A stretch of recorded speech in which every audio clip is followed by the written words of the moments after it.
Hey friends, Rob here coming at you with another video talking about the ObsBot Tail Air. This little guy right here, what an amazing job it does on location, in studio, all kinds of places.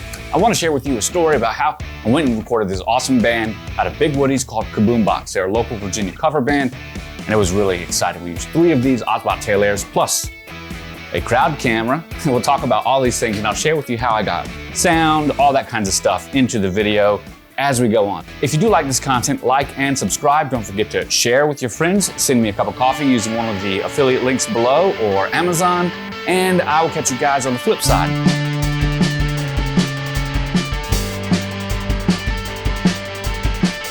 Coming out of my cage and I've been doing just fine.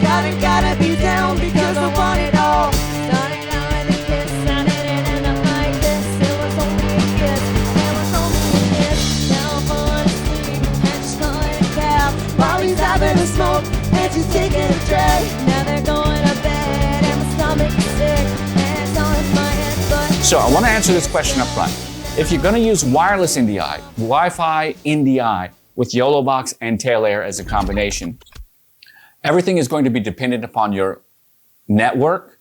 And since the licenses cost an extra $100 per unit per device, it might be worth it to consider running wired. So if you're going to run wired, buy the NDI license. If you're not going to run wired and you're going to go wireless, buy a wireless transmitter. That's my suggestion right now. Okay, everything with NDI that I've tested so far over Ethernet works perfectly with both devices. YOLObox Ultra, plugged in through Ethernet, or the ObsBot Tail Airs to OBS, XSplit, all that stuff, it works great. Let's talk about how you get ObsBot in some cool places. I want to say that I like to put ObsBot up in the ceilings and the rafters. Look how small this thing is. It's tiny, it's itty bitty, and there's one right there. Ah, you like that misdirection. Did you see it? Have you even looked at this background yet? Tail Air can go everywhere. And because it's so small, it makes it easy to put upside down, wherever you want. But getting it on that location is something you're gonna have to work with. Enter, just the press clamp, right? This is pretty simple. You guys have seen these. You can pick these up at Home Depot, Harbor Freight, anywhere for just like $4 or $5 each. These little spreader clamps or push clamps, right, like this, are great. If you think about exposed joists and rafters that you might see in venues, like a wedding venue, or rafters and like girdering and skirting that you might see, or trusses that you might see in a music venue or something like that, these things will come in very handy because most girders or rafters or things like that won't be bigger than 12 inches. So you get yourself a 12 or a 16-inch clamp, and it's got on the end of it a little eye. And you can thread a nut and bolt through that. So that's exactly what I did. A 1/4 thread goes onto a 1/4 adapter. I've got a nut and a washer on the other side. And next thing you know, I screw this on. At that point in time, I use any standard right angle adapter that you would use to move something around from a hot shoe. It's got to have a 1/4 tap thread on one end.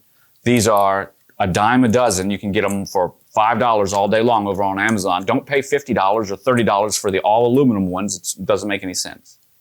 Okay, once we do that, there's something else. ObsBot runs for about 2 hours, I found, after this more extensive testing. Originally, I thought I was getting around 3.5 to 4. I'm getting about 2 hours, 2.5 hours of constant on time after probably 15 different gigs recording and doing with these things. So I've had some, time to check. What I do is I put this up in the rafter, and usually there's power up there somewhere, somehow.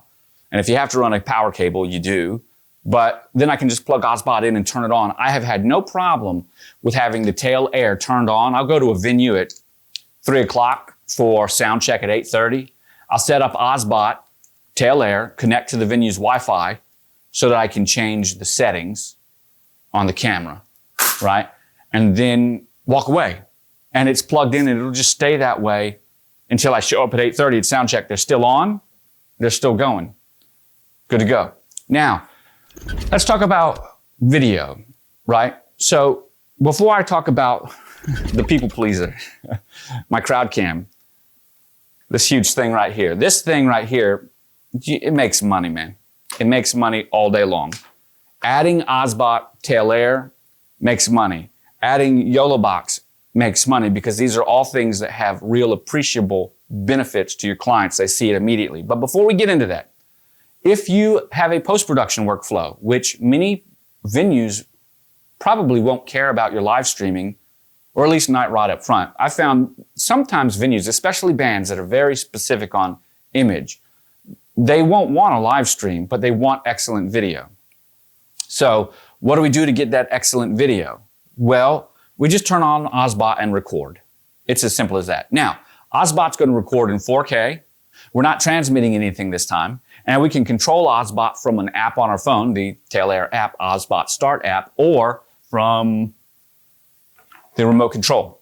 We're going to talk a little bit about the remote control in a second, but I want you to know when you turn it on and put it up there, you can't go back there in the middle of the day or in the middle of the gig, so you have to be able to control it somehow. If you ask me, the remote control is a must purchase because it allows you to command 3 tail airs at one time instead of having to switch between each tail air separately on the app in your phone. We'll talk about the app in a second. We're talking about video. Once you press record 1080p, don't do it. There's no reason to save the space. Just record in 4K. Now, a 4K recording, we have some different options. We've got a couple different frame rates up to 30 frames a second. I wish ObsBot Tail Air would change this. We need a 29.97 instead of straight 30. We need 30, 29.97, 24, and 23.987. Those are the frame rates that we need.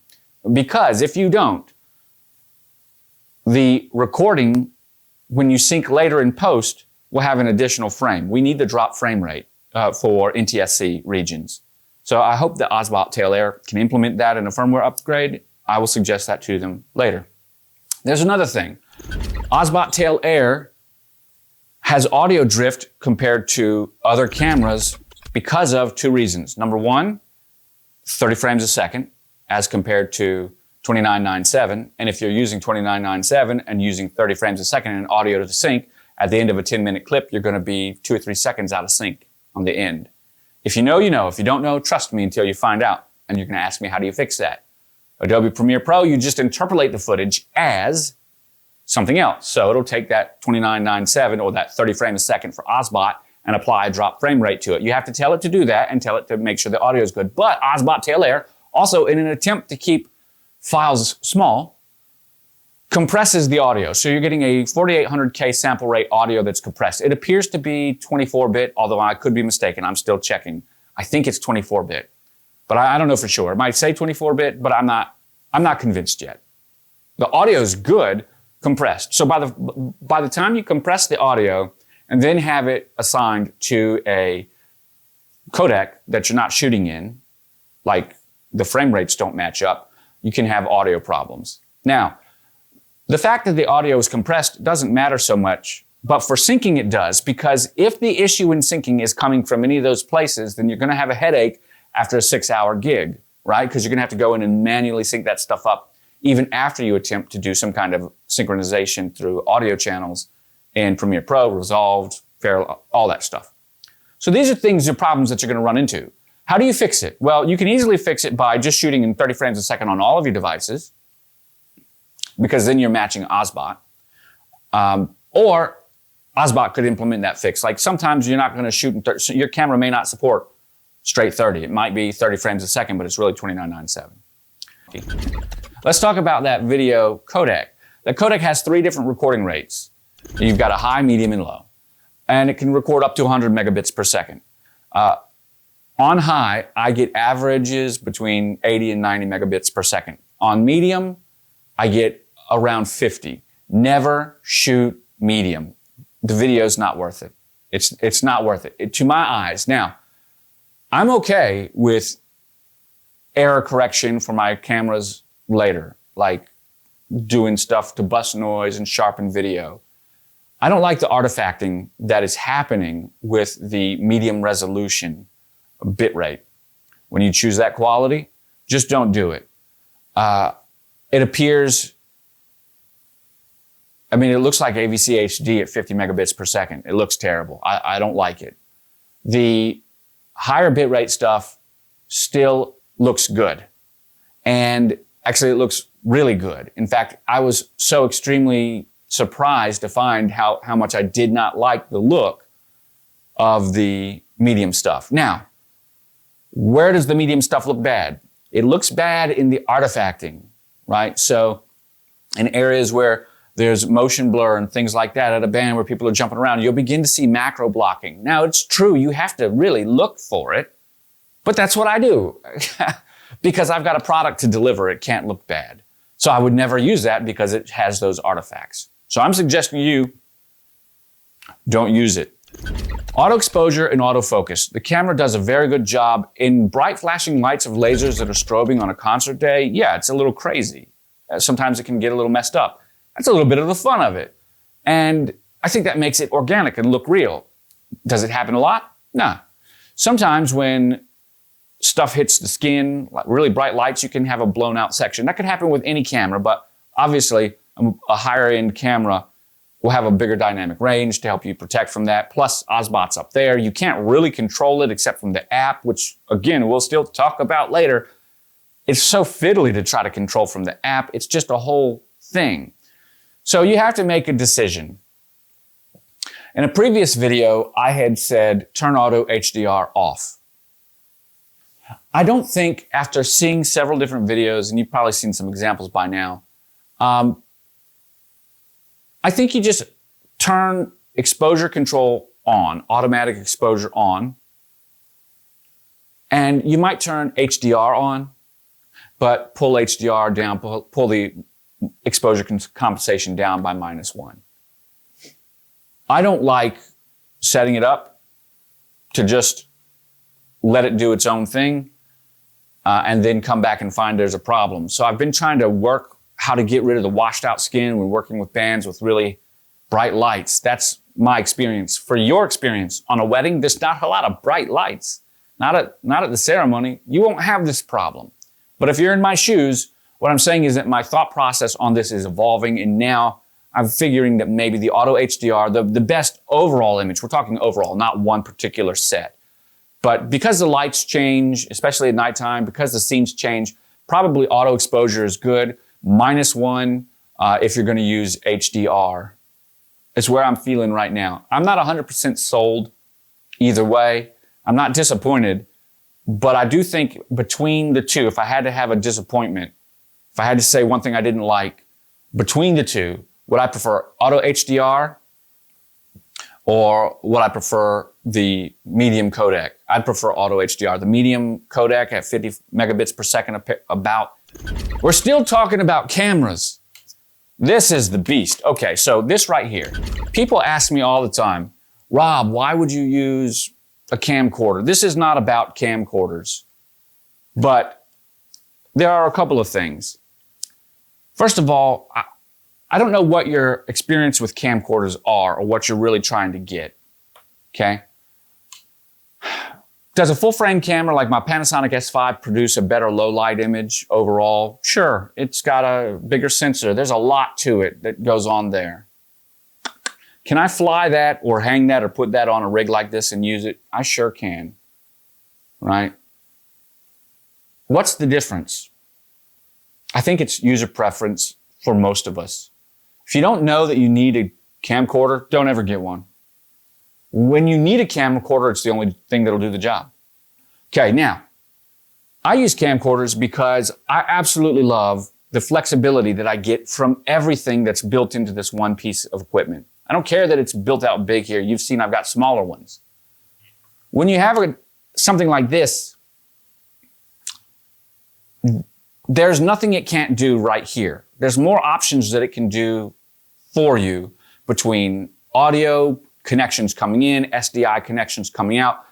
The battery I've got in this thing will go for 8 hours.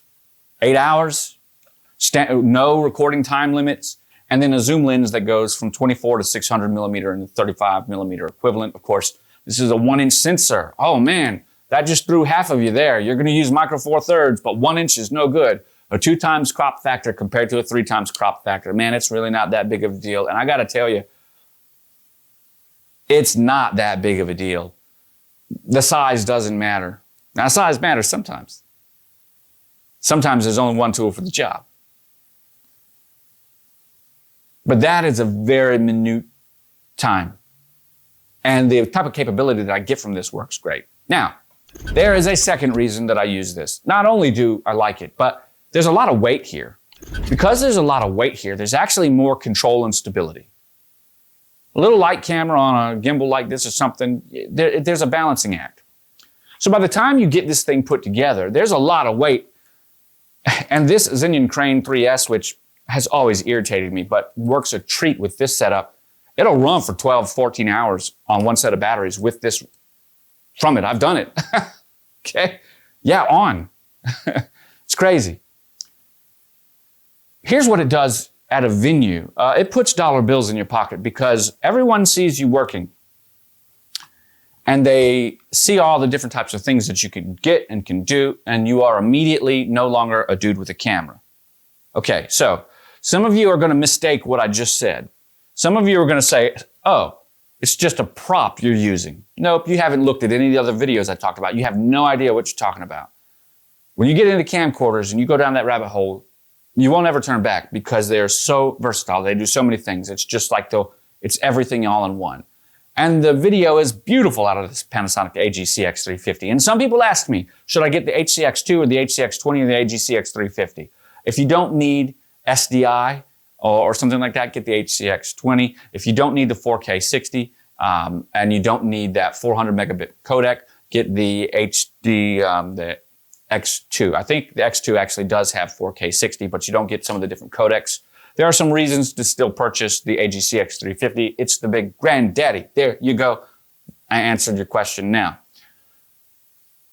So it's not just a prop. It actually does some things. But what it does do is it shows people that you mean business. And when people see that you mean business, there is someone in the crowd that's a decision maker that's going to get your card or get your information. They're going to wait to see what you produce from the band because they were there watching and saw someone with talent that they want to do something for them. You set yourself apart. And then when they see your final product, you're hired. Okay, so for me, I charge people ask the question, so I'll tell you now, to go out and do a set for a band's $1,500. Okay? We're done with video. Let's move on to audio. I know this is long. This is long because, well, who else is going to tell you this information? You got to get audio into ObsBot, right? So my previous videos, I told you, don't use the onboard microphones, the MIMS microphone and stuff. It's rough, especially if it's going to be close to loud music, and that's true. However, after working through, I found a solution that works great. Of course, a lavalier. We knew that we could plug in a little lavalier because there's a mic jack right there. People are going to ask me, which ones do I use? I don't care. Lavaliers, it doesn't really matter for me most of the time as long as it's omnidirectional, right? There are microphones that I care about more or less than others. But the reality is, here's the number one answer. Stop spending billions of dollars on mics. Guys, a cheap mic close to the sound with good technique is better than an expensive mic far away. You're hearing this $200 microphone from Hollyland, and most of it's, I actually love this microphone. It's good. And my point is, don't get hung up on mics, right? Get hung up on application. People go way down the rabbit hole on mics. And I think you should buy some. If you want a Neumann, go buy a Neumann. Spend $5,000. Okay? There's no problem. I did on a camera, right? You get the gear that you want. But for this instance, we're going to be recording audio separately as our master. We just need good scratch. So, scratch audio.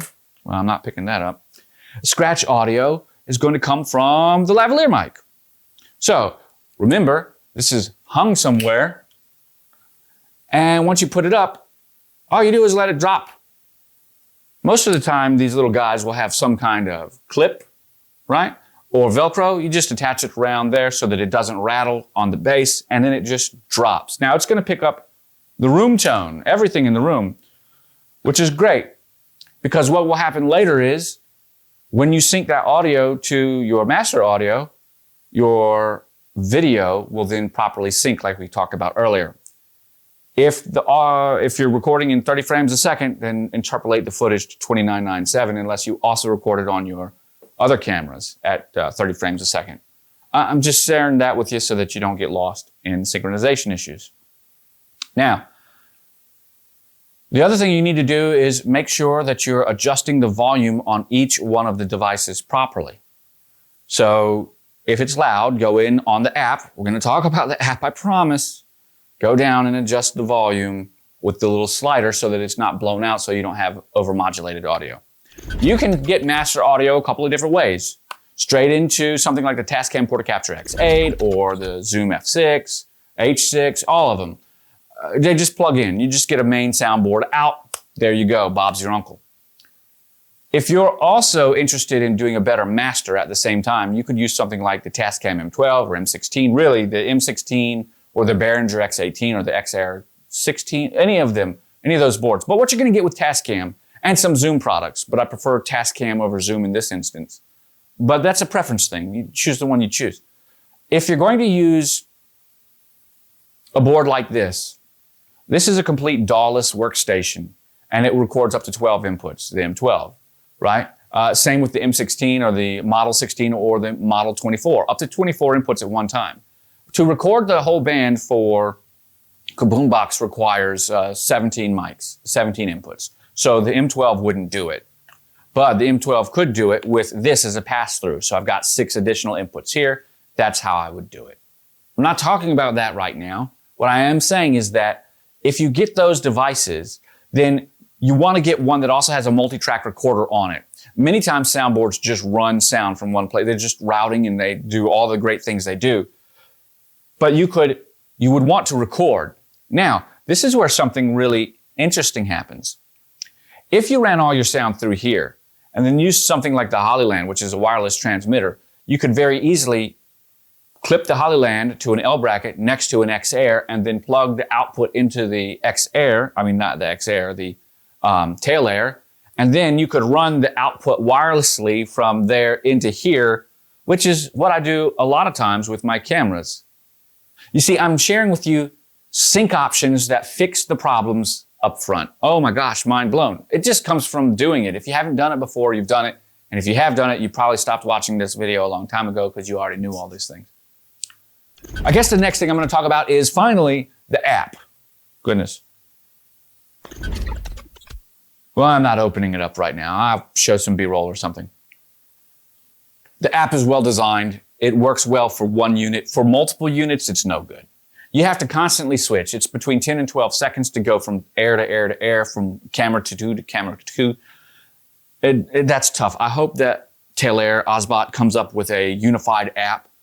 And a suggestion would be look at Panasonic's Rock app for their professional camcorder series. I've got it.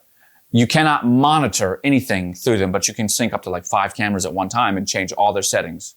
And you say, why wouldn't you want to monitor? Goodness, if you know where your camera is, there's not a lot to worry about, right? If you know what it's doing, and if you're used to looking at these things, that's an experience thing. You'll begin to recognize. But more importantly, if you want to change one of the like 800 functions on the camera, and you've got a camera operator operating it, well, then the production manager can sit back there and begin changing some of those settings while they're doing something. I mean, literally, both of my hands are used to hold that thing, right? I mean, you realize, like, how many menu buttons am I going to push right here? I mean, it's got a connection there. So that's the reason that it becomes important. It's a companion app to using the device. The next part is setting the things. Because you can't set it all at once, you have to go into each particular camera individually and set it. And that caused me to, on my camera 3, my drum cam, when I was setting the settings, I accidentally set it to 20 frames a second. Why in the world I got a 20 frame a second option? I don't know. I don't know how, but that's what it recorded in. So of course, in this last gig that I did, every bit of my drum cam was no good. But there were 4 cameras there, 3 Tail Airs and 1 crowd cam. It's not like we missed the shot. We had great coverage. So the app could use some refreshing when it comes to multicam stuff. Never zoom more than 1.5 to 2 times, especially if you do anything other than the HD recording, the top quality recording. In the 50 megabit, the medium quality recording, it's terrible when you go to like a like a 1x zoom or 2x zoom on the 4K sensor, you know? That digital zoom, no good. In fact, don't use the digital zoom at all. In fact, I wish they had even a 4x or a 3x zoom. They don't, that's okay. If you have to use digital zoom, 1.5, you can push 1.5. You could push 2x if you're delivering in 1080. Up-resing it, just don't bother. The zoomed in stuff sucks, and at 4x zoom, it's no good. You're not gonna wanna use it. In fact, you'd prefer the wider angle. But I don't care so much about the zoom. Do you know why? Look how small this thing is. I can put it as close as I want. Good Lord. I can put it right behind the drummer's head and he's not gonna have any problem with it. When I set up for a band, I set one camera center stage about 20 feet back and about 5 feet down so I can get a wide shot, but I need to cover the whole front of the stage. I set another one at a 45-degree angle, 20 feet off that way or 15 feet off that way to get the wide shot of the whole pit, just like my arms did. It's wide, but it's not a detail shot. It's always going to be wide. And then the third shot I put over the back of the drummer. For all of your band, for all of your thing, you have 3 shots per each angle. They're all the same shots, with number 3 being the exception. Number 1 is your wide shot. Whatever it is, if it's a band, wherever the camera is, it's the angle that captures the entire band and it's set up centered. So every one of your cameras set up so that your number 1 angle is centered on the band for your shot. Okay, that's your main shot. The second shot is going to be a detail shot. Now this is different for each camera because it does a different thing. This is going to take that, and this is where you might get some 1/2 time zoom, like 1.5 times zoom or something. Or you just pan the camera, right? Now, when you pan that, you're going to be showing a different interesting area. So if it's the band, when from there, the first one might actually go on to the singer, right? You might zoom into the singer. If it's the drum cam, right, that might there then go to the wide shot of the band. So went from the whole band now to a little tighter shot showing some of the crowd, right? Showing more centered. So you're not getting everybody in the shot. This is considered a tighter shot. You can get it tighter by moving the camera to show what you want or zooming a little bit. Shot 3 is your hero shot. Shot 3 should focus on each person in the band or whatever individually. So for me, on shot 3, the hero shot for camera 1 goes to the guitar, for the guitar solo, because it's right up front. Shot 2 goes to the pit. The cam that's on the drum, of course, the hero shot is now on the drummer, right? It turns to face him so that it can shoot straight down. Don't let your light guy put a light in front of shot 3, other than the mistake of setting the wrong frame rate because of the app. I truly believe it was because of the app. If you let the lights guy or you let your crew put the light in front, it just messed the whole thing up. So don't make that bonehead mistake. Ask me how I know. Now that you know that, we were talking about the remote. Did you realize that? This is long, but you asked for it, you got it, and you get the full price of admission on this. This is like a master class for you. This remote, when you know your shots in your head, you don't need to monitor anything. Now, you probably should monitor to make sure your levels aren't going crazy. We talked about that. I generally don't have to monitor on my other cameras because, well, I trust them more, right? And larger sensors tend to not blow out the same. Anyways, with Tail Air, this is great because once you turn it on, it starts to blink and then the little lights will light up down here for all the cameras that are connected. And the cameras have to be connected over Wi-Fi to your phone for whatever venue so that you can control them. This does not connect to Wi-Fi. It will just directly connect to any of your cameras. By knowing my shot positions, I can then switch the cameras on the fly as I want. And since I'm doing everything in post-production like we talked about in the first place, there's no additional crew needed to just sit it out to the editing house or do like me, sit down and edit it. We've talked about a lot of stuff when it comes to ObsBot Tail Air and the gear that I use to get the type of results that I do. Share with you a little bit about how much I charge and why I use this gear and what it does. I hope that you have found this helpful. Listen, if you're watching this to this point, I have earned your like and subscribe. If you have any questions though, I only answer such questions. If you have any questions though, I only answer questions of subscribers. So hit that subscribe button and let me know. Give me a case of coffee or drink a beer with PayPal down below. I'll catch you all on the flip side. Bye for now.